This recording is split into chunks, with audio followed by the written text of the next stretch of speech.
There we go. All right. Welcome back, everybody. We're going to have another conversation with the TLC group. And today we're going to be talking culture of experimentation. I hope it's not a little bit of a spoiler alert that at least one of our panelists is not a big fan. And so that should lead to some interesting conversation. So I'm really looking forward to it. And thank you guys for being here. So our panel today is sadly missing one person. Barbara Salami was not able to make it. She reached out to me this morning.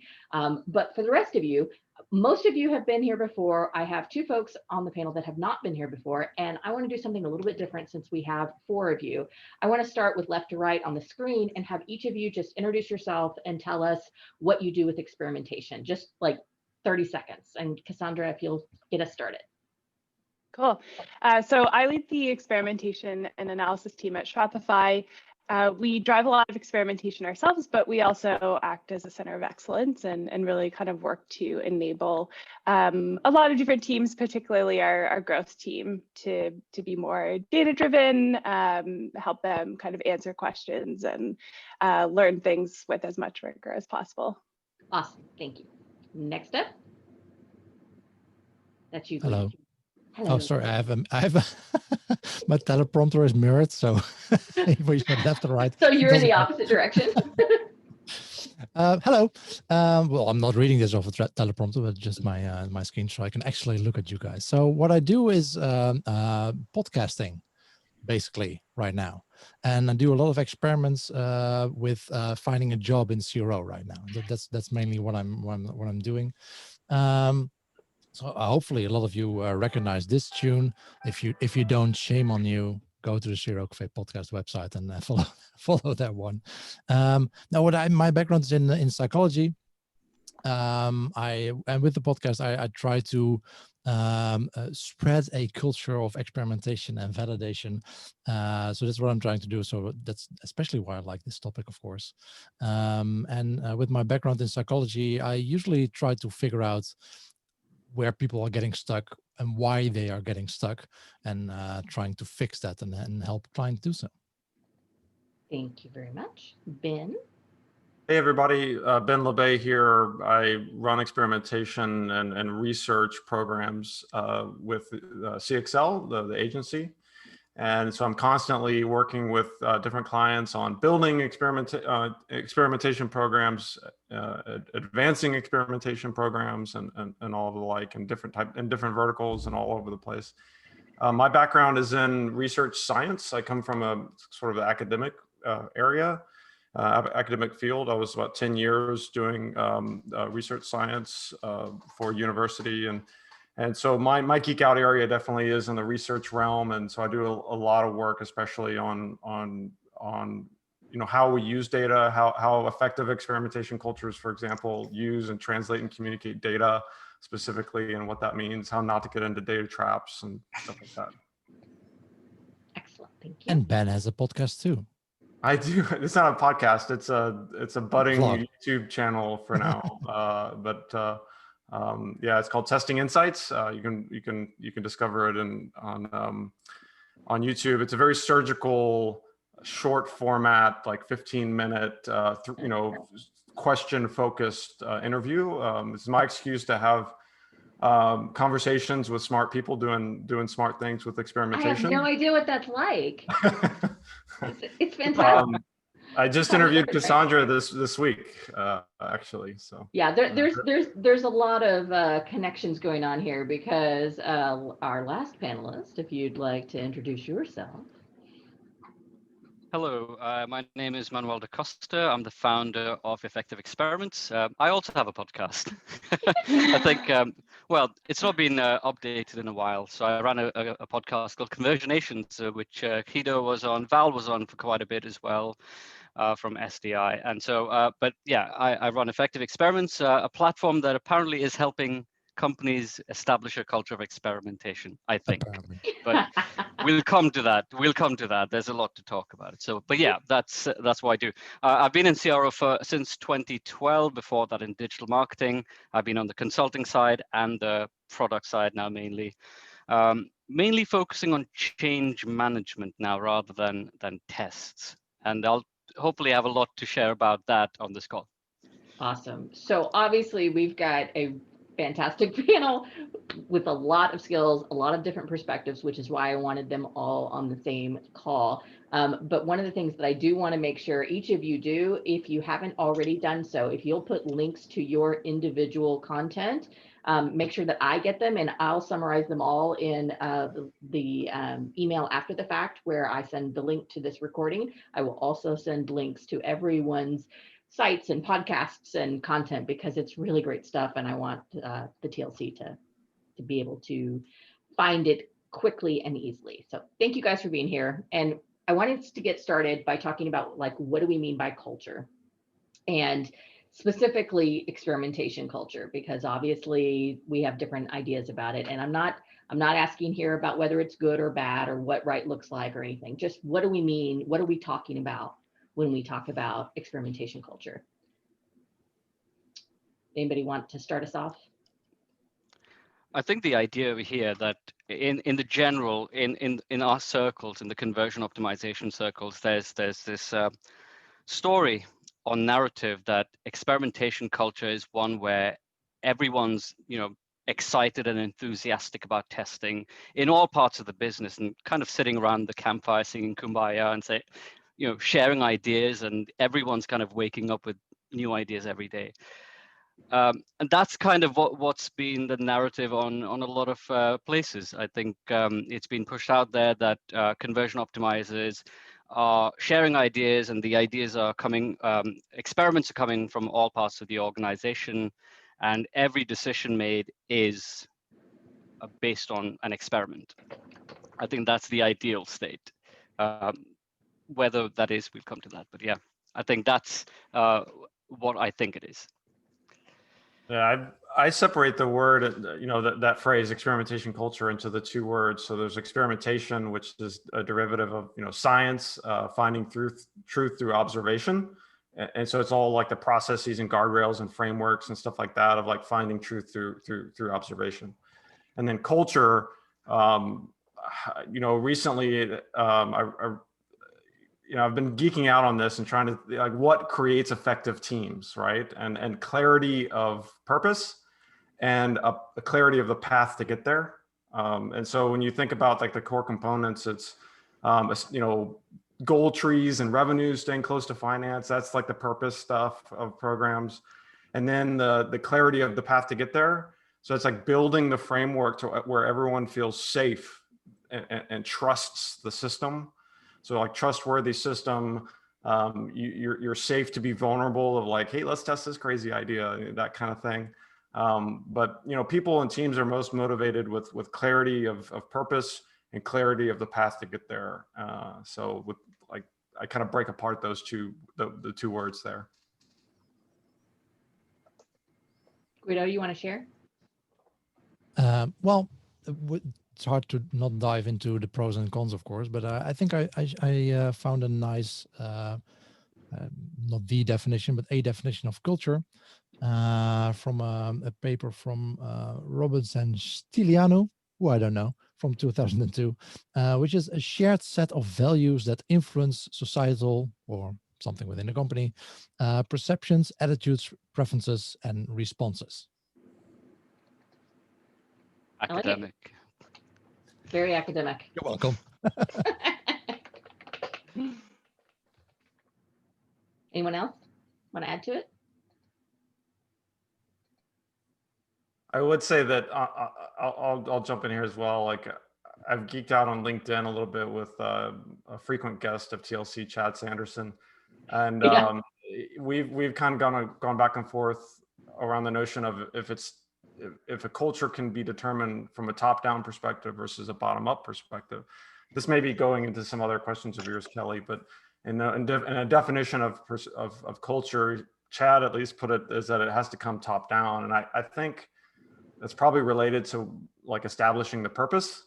But I don't know, that's a fun area of debate because we've seen a lot of guerrilla experimentation going on, and especially in convincing. I mean, there's the whole guerrilla UX type of work that a lot of UX teams have to deal with, convincing stakeholders and stuff like that. So, it can come up from the bottom up. And if you think of like there's really cool stories like change management stories that happened in Microsoft and these big organizations that came from the bottom up that did not come from the top down. So you can try to steer it from top down, but the culture is what's already there, right? I mean, it's not something that's written out somewhere as a decree from the top, and then everyone just follows it. It's not necessarily the case.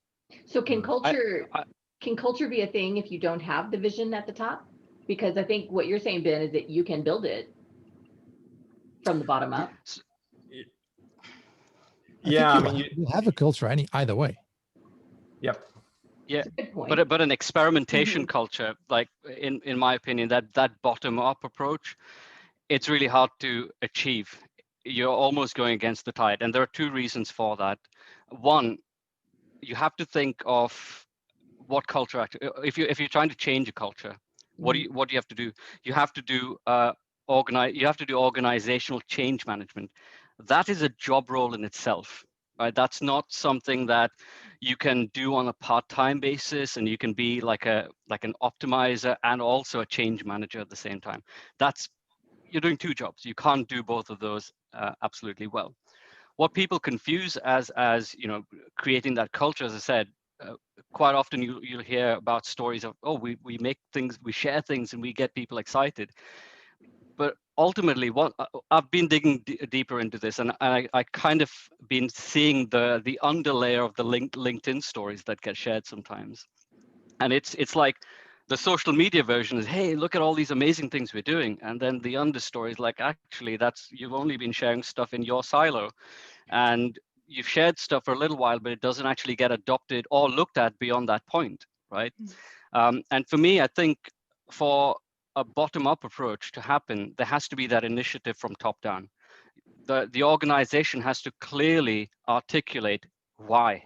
Why does this experimentation team exist in the first place? What are we trying to achieve with that? And once that why is established, then the experimentation team can influence it. They can have their say, and they can make moves towards it. But without the top-down initiative and the top-down oversight, it's harder to do that.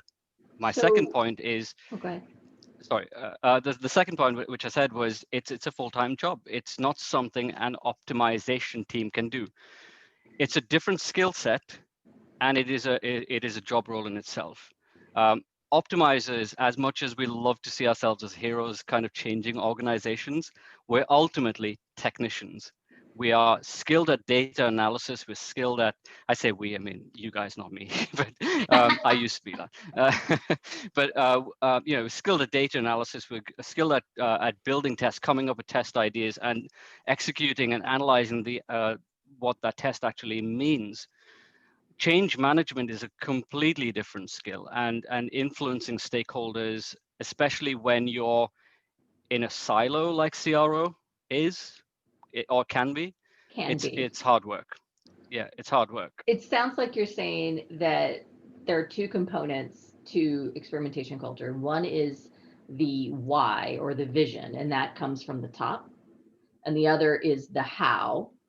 And it sounds like you're saying there's two parts of the how, because you have your optimizers who, if they're siloed, obviously can't control the change management piece. But I want to challenge one thing, because the concept that optimizers are sitting in a silo just isn't true everywhere. There are a lot of organizations. See, for me, when I think of culture of experimentation, it is a organizational culture that recognizes experimentation as a peak form of data-driven decision-making.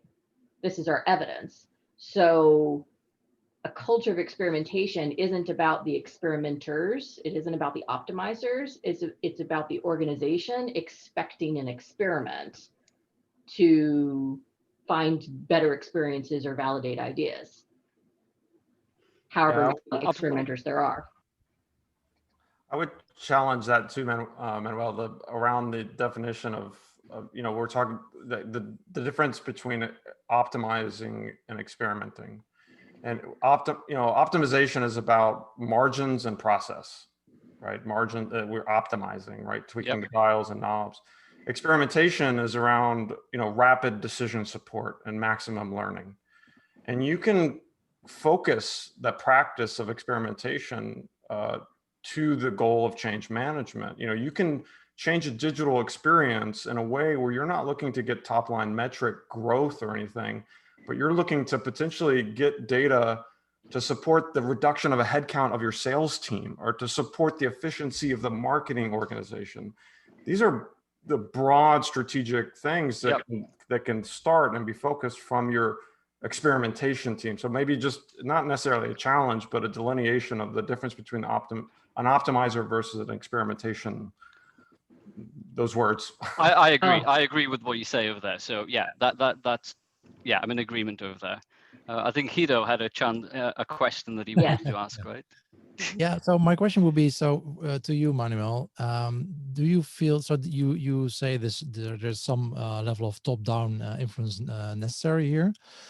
Does it need to be specifically about experimentation, or can it be a broader set of how you do business that in the end enables experimentation? Or do you sort of first point, or do we need to very explicitly say, okay, we need to experiment, validate everything that we do, otherwise not going to happen? The way I see it, so we talk about the top down. So the first thing that needs to happen is the top needs to understand the why, like why we experimenting, or the power of experimentation in the first place. And that goes to what Ben said about validating, not just optimizing and making small tweaks, but here's the power of experimentation as a driver for innovation, right? We look at COVID hitting and like businesses kind of scrambling through, what to do next. Experiment new channels, experiment and find new ways of surviving and thriving, right? There's experimentation. That's where experimentation can be powerful. So, but the first thing is they need to understand the power of it, the value of it. And then that enables that top-down approach. So once they see okay, this is how it can be useful. This is how we can harness experimentation as a tool in validating, our strategy, validating our pricing or whatever, new products and stuff. And who can help us with that? Oh, we have an experimentation team already that can help us with that. We need to connect with them, and we need to be able to bridge that gap between that. So that's where that initiative of that top-down approach comes in. The second thing is, again, I go back to the thing where I said the technician layer is well and truly established in organizations now. We have some, whether they're doing optimizing or experimentation, we have some great technicians already there. I feel that there are two layers missing in any in any experimentation team setup right now. Sorry if I say optimization, experimentation team setup right now. And internally, or with some of our customers, we call them the orchestrator and the ambassador. And essentially, as I say, with how you're doing experimentation, that needs to be clearly orchestrated. Sometimes that's the CRO manager's job. Sometimes it's just an optimizer trying to keep themselves accountable. But really, if you want experimentation to scale and be done correctly in the scientific way, there needs to be some kind of clear guidelines and guardrails and methodologies that everyone abides by. And you can't have everyone being accountable. A shared rule, a framework, a guardrail, and so I'll come to Val's question shortly, which I'll also cover that.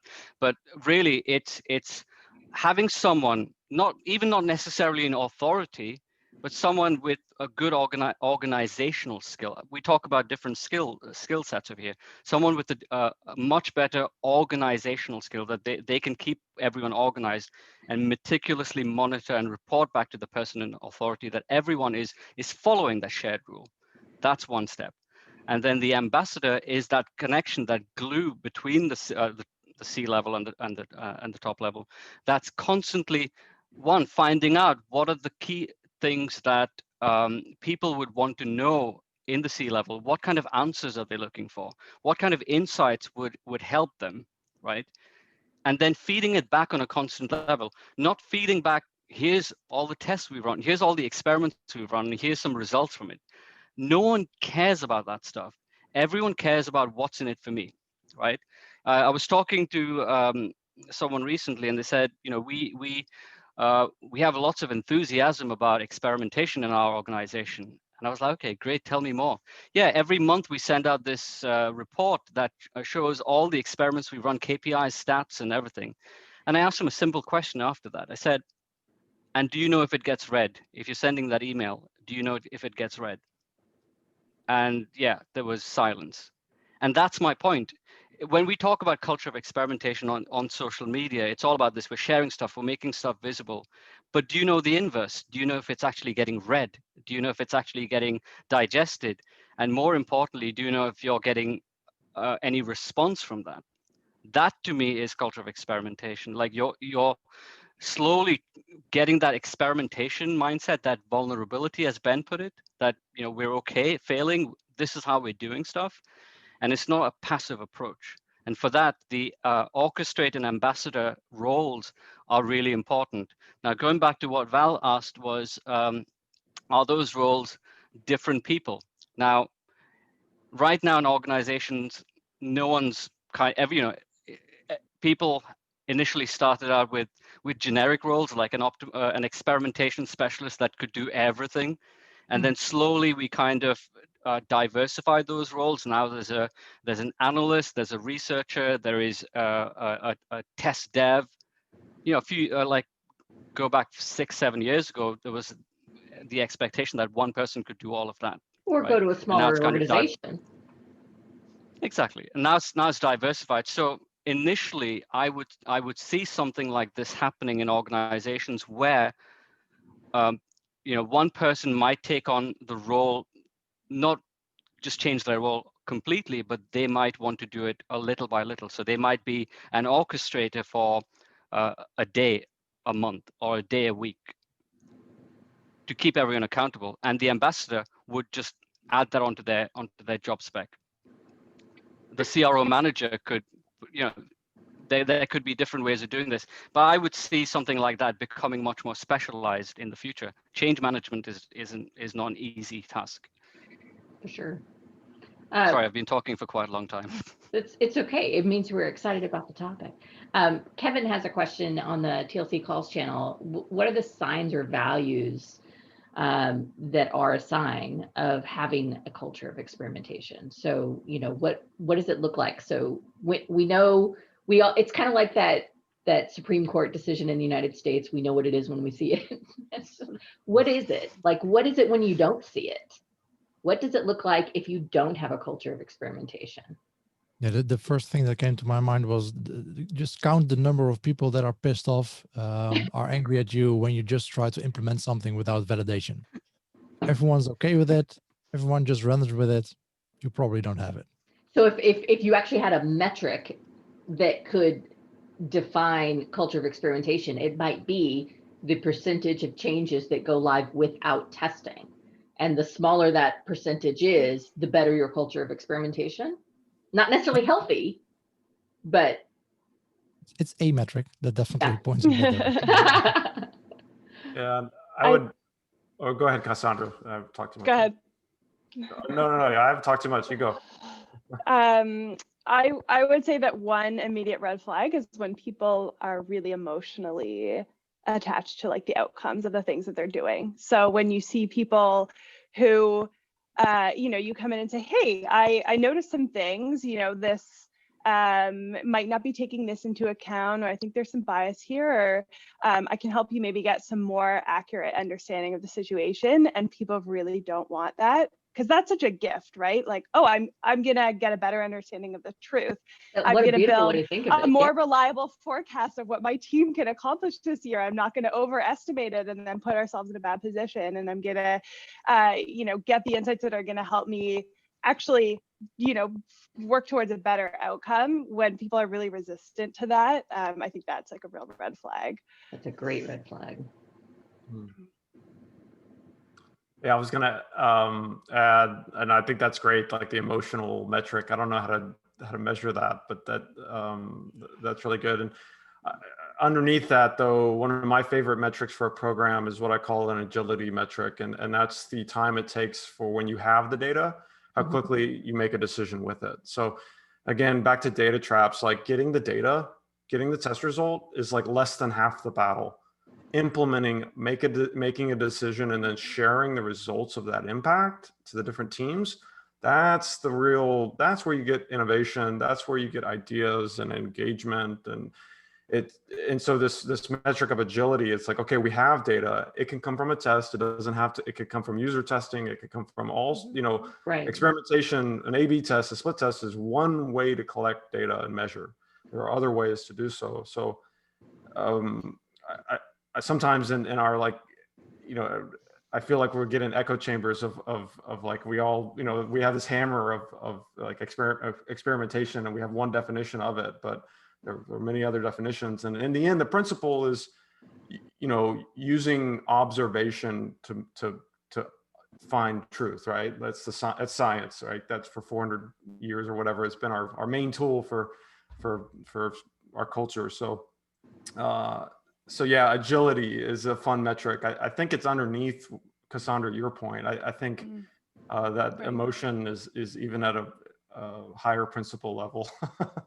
We've got the qualitative and the quantitative. Yeah. There you go. Yeah, for me, it's also in an organization, how many decisions or have been made that have been validated through experimentation. And going back to Ben's point as well, it's, yes, we're sitting on this gold mine of insights and gold mine of results or findings. How soon is that implemented as well? That time to implement something is also a good indicator. And I like that thing about emotional. People's emotions are tied to decisions they make without experimentation as well. So yeah, if there's less of that and more of.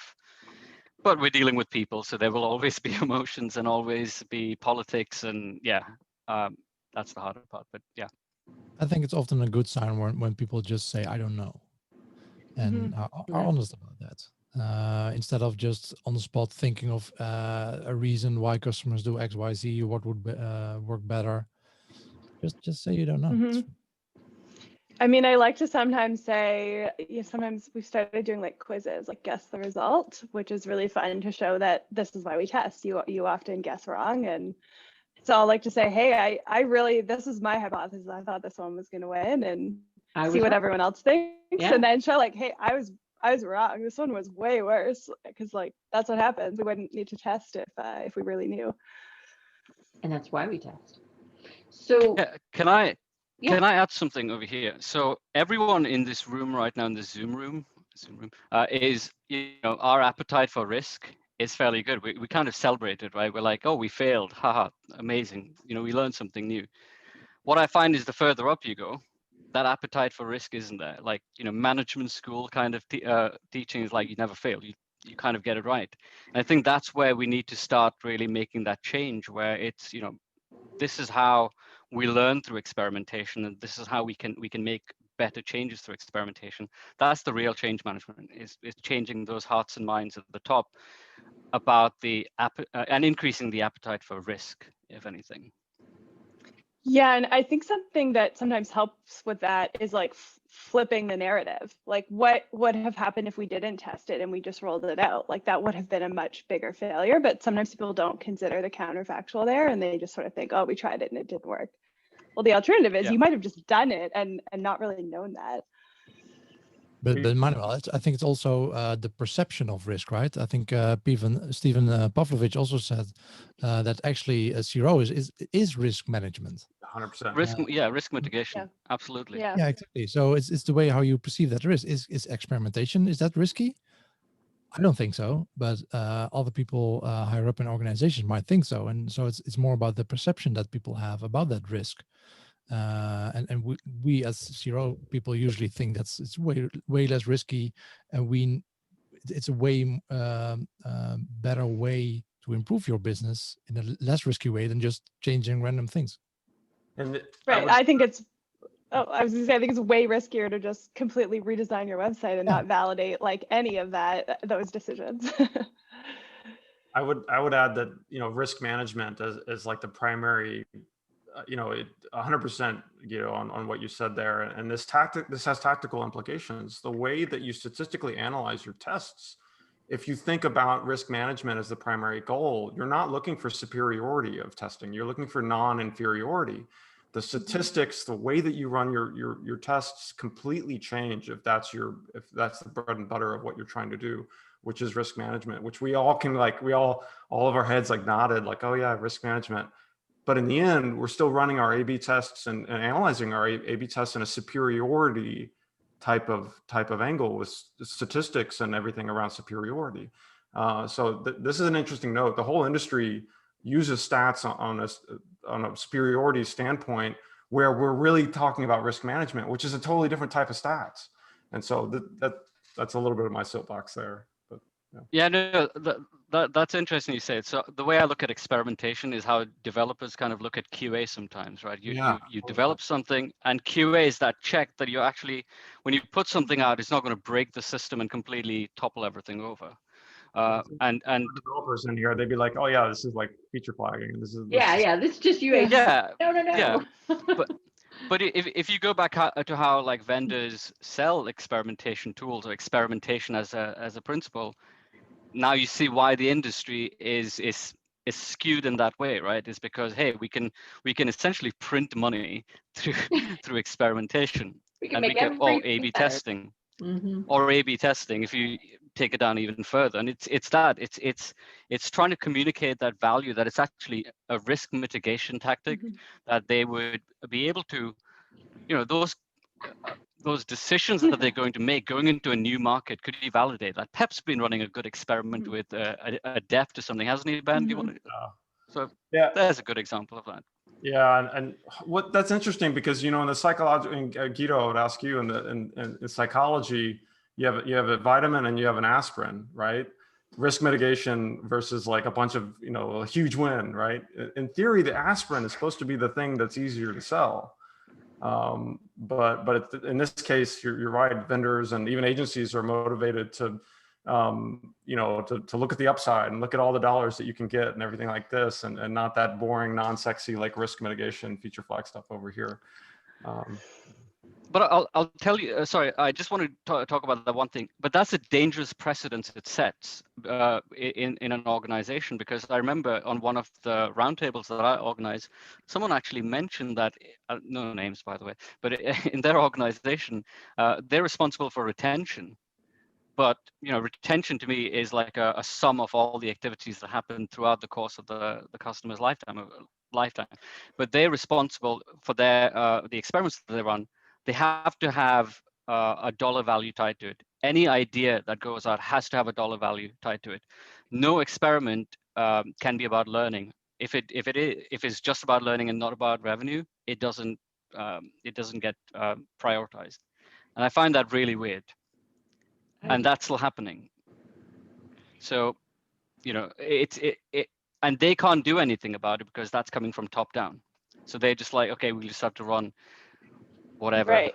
And there's a whole causal chain there they need to understand. Like, retention is typically not a very sensitive metric, but if you can start to understand how that causal chain and how things are connected, you can probably be a lot more effective in the long term. Okay, you said the word a second time, Casandra. So Tim Wilson had a question because you said counterfactual. So he wanted to know, is the understanding of the concept of counterfactuals and causal inference in general by stakeholders a sign of a healthy experimentation culture, or is that just a data literacy thing?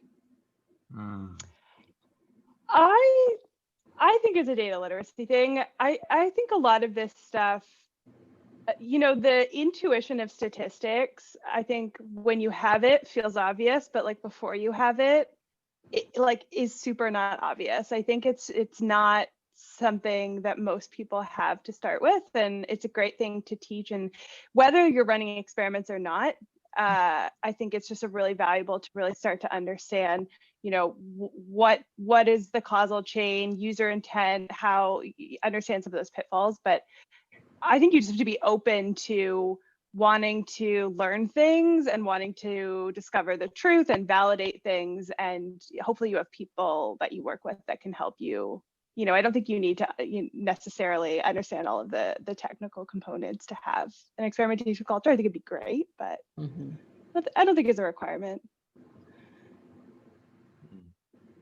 Anyone else? Anyone disagree? Yeah. I think that's good. Good.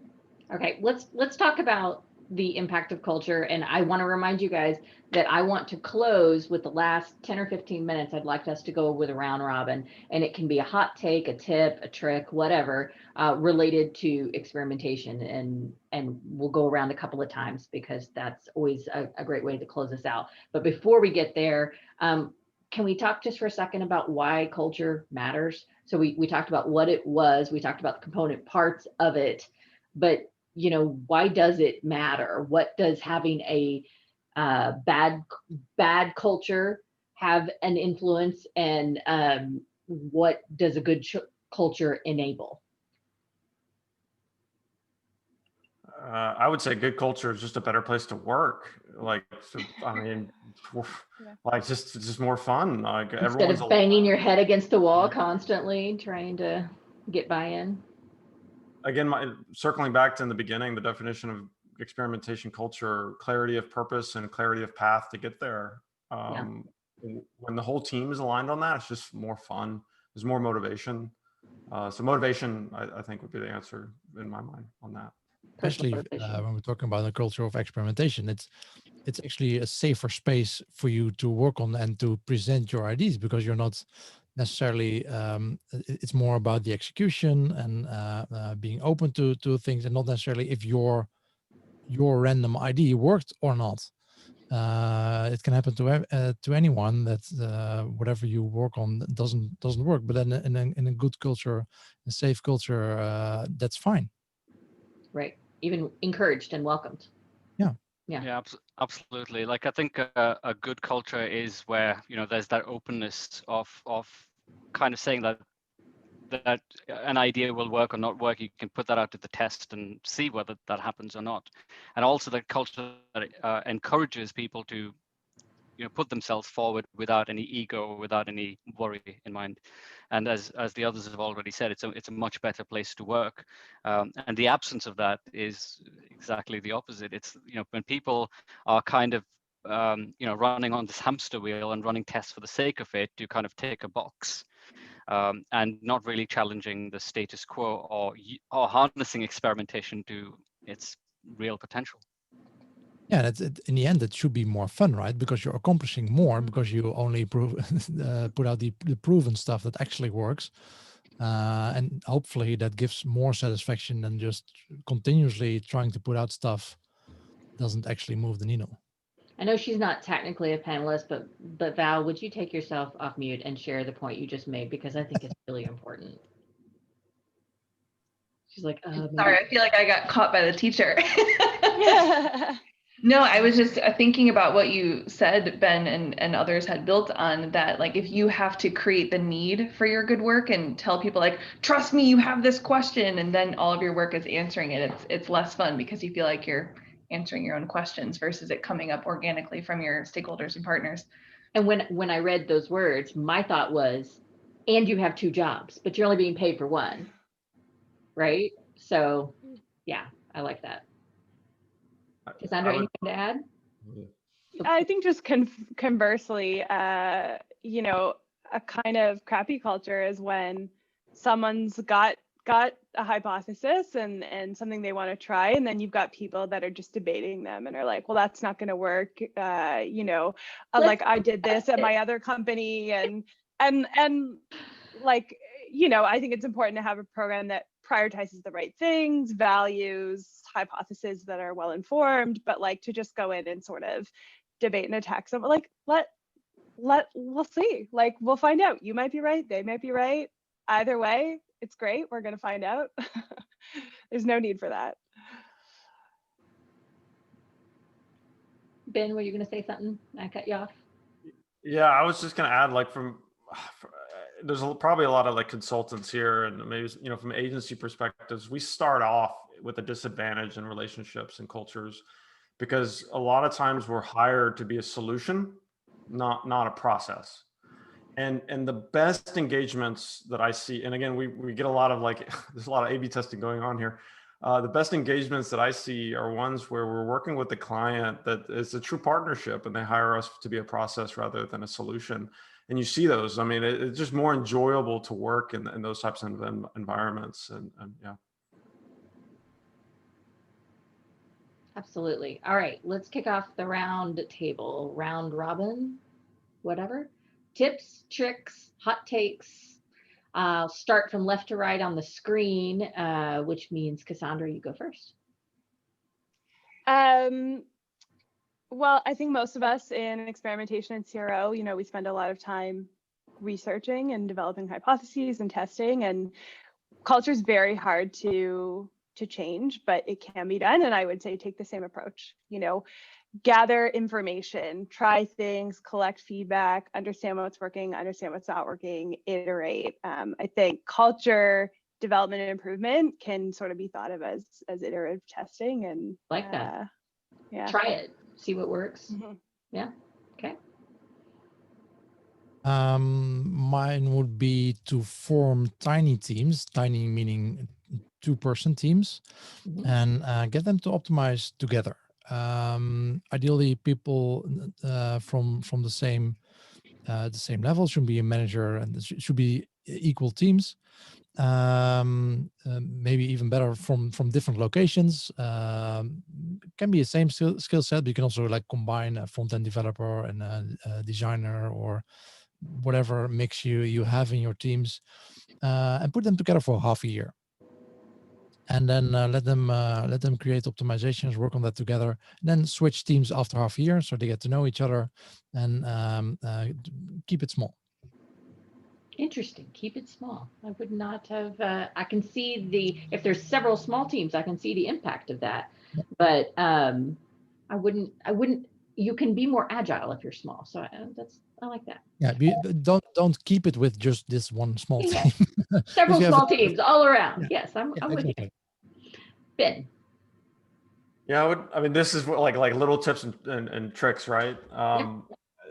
Manuel kind of inspired me earlier about like, do they read it? Is the email opened? And we've actually done some fun testing on, from an agency perspective, we don't have like monthly reports. We call them newsletters because we brand them to the client, and then we want it to get out to the org, right? And it doesn't come from us, but it comes from the experimentation team, and we track email opens, and we track that, and where does it come from? What's the headlines, and like who's opening it and how's it opened? Or Slack works really well. Some growth insights kind of Slack channels and stuff on that as well. So that's an alternative way to a little tip and trick on that. I like that. A tip or trick for me. So I'm not usually one for growth hacks and stuff, but one of the things to try is, in line with those newsletters, forget sending out massive reports. Send out the top 10 insights. But before you do that, speak to the people you class as hippos, or people that are typically against you, as Casandra put. When you come up with ideas, they're shooting you down. And those are, top 5 or 10 insights in plain English, or wherever you're from, whichever language, geared towards that person. Remember one thing: what's in it for me, right? That's something you need to be sending those reports with that in mind. It's easy to think of them as a different person and have this us versus them mentality. But if you really want to win hearts and minds, you really need to start, talking to them at the same level. So send out smaller reports and get them to engage with you to get further information about that, and see how that changes things. Nice. So that's me. I want to actually go back to exactly. I want to go back to Guido's question that he just added, and I want to close this out with that, and which gives our panelists a chance to let us know who was actually against the whole idea of a culture of experimentation. But first, how do we turn around ugly company cultures that no one should be working out, but 95% of us might be stuck at? Not me, but people that we work with, that we see around, that, you know, we come to conferences and we all talk and we vent and we all share, and we hear that everybody is struggling. How do we turn those around? Yeah, I Yeah, think some, maybe Manuel will say we don't. We just no, we can. No, let me viral. stop there. We can, but it's a lot of work. Yeah. It's a lot of work, right? I remember like a while ago, a couple of years ago, I was running this coaching thing with someone, and they were like, well, you know, I'm trying to get people involved and engaged, but they don't respond to me. So I said, forget that. Don't talk about experimentation. Grab a coffee with them, grab some lunch with them, and talk to them about their problems. A lot of change management has nothing to do with experimentation, has nothing to do with A/B testing, yet it has everything to do with it, if that makes sense. You have to win them as a person first. Meet them. And when culture, am I the person who's against culture of experimentation, by the way? Well, maybe. Leak that. Val, it was you. No, but I was telling Val I was against the idea of culture of experimentation in the context as it's put out in social media. And the reason for that is because it's seen as a really simple thing, right? Yeah. Like, oh, if we do this, it'll change things. It doesn't. It actually requires a lot of effort, a lot of time. And you know, you're changing a culture, you're changing people's minds and people's behaviors.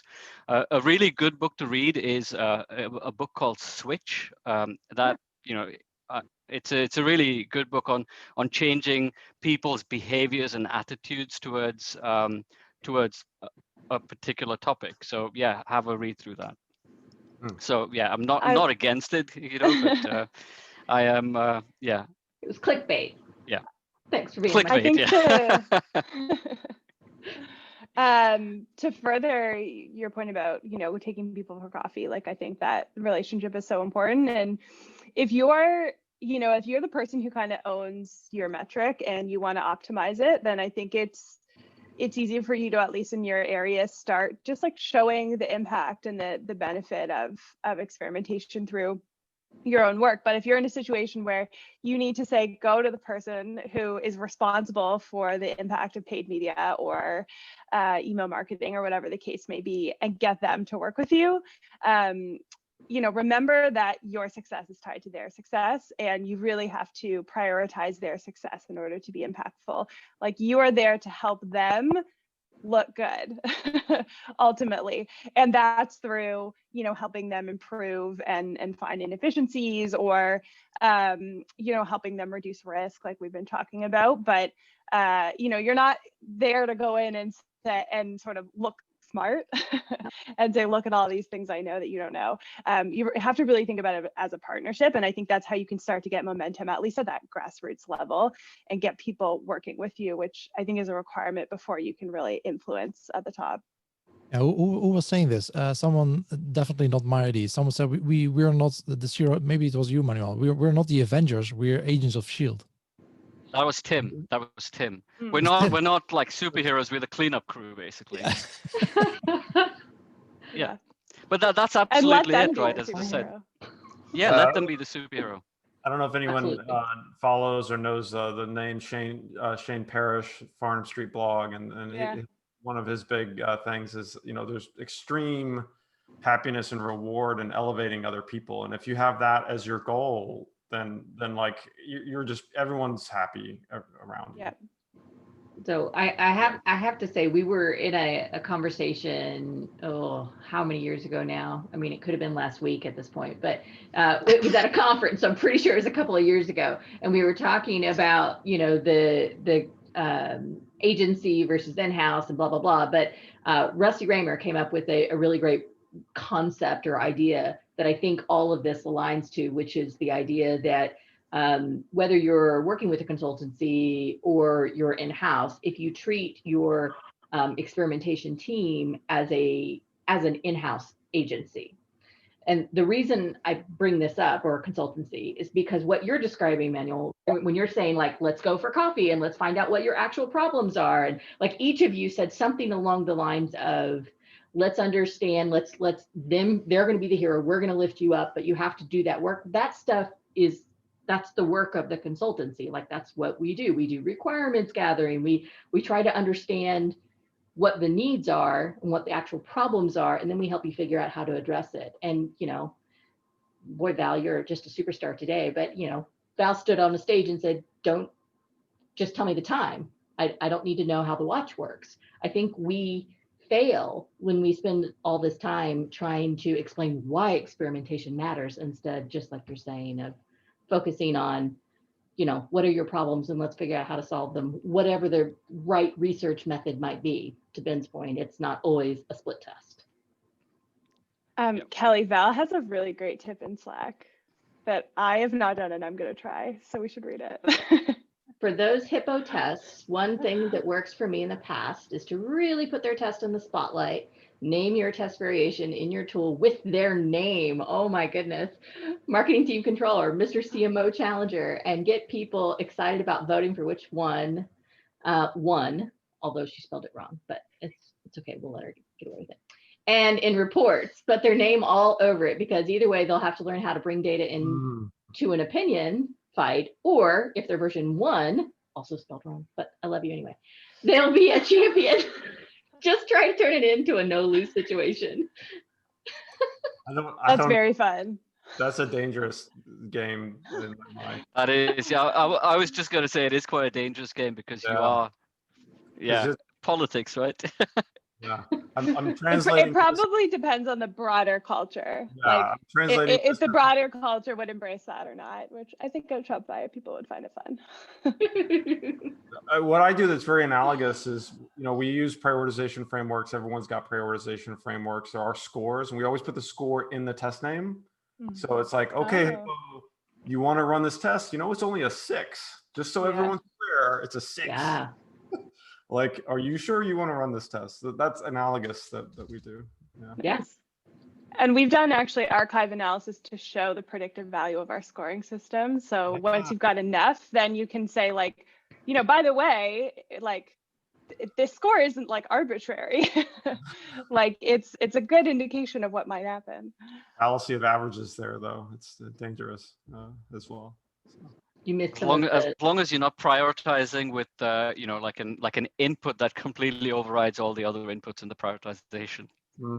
Exactly. Yeah. That HIPPO. That's why you got to back test it. Yeah.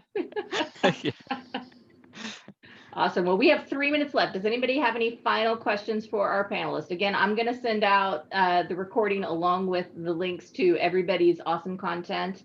But is there any final questions or any thoughts the panel wants to leave us with? Go grab coffees, and I mean, you can't right now, so I don't know. You can probably go and a virtual whiskey too. Virtual whiskey here. Virtual. This is very very real. It's so smooth, apparently. Yeah, I would just add on the culture topic, I'd recommend a book called Culture Code.